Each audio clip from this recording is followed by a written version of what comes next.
'Twas the morning after Christmas, when all through the town not a creature was stirring, but Santa was gettin' down. His stilettos were slung over his shoulder with care, in hopes that his Uber drivers soon would be there. The brothers were nestled all snug in their beds, while visions of beer pong danced in their heads.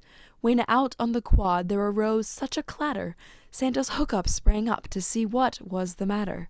Away to the window he flew like a flash, tore open the blackout shades and threw up the sash.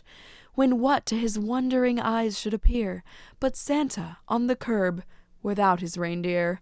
The Uber did cancel, he had to think quick. Perhaps one of the pledges would save old Saint Nick. They slept through their ringtones, none of them came, so Santa whistled and shouted and called them by name. Now Logan, now Derek, now Jacob and Justin, on Kevin, on Connor, on Andrew and Dustin. But none of his brothers would answer his call, so he started his stroll back to Jefferson Hall. As I drew in my head and was turning around, down the street old St. Nicholas came with a bound.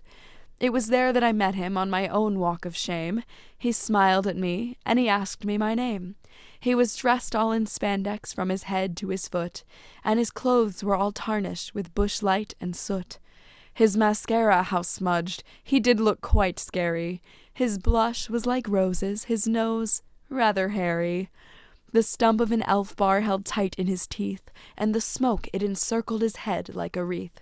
He was chubby and plump, a right jolly old elf, and I laughed when I saw him, in spite of myself.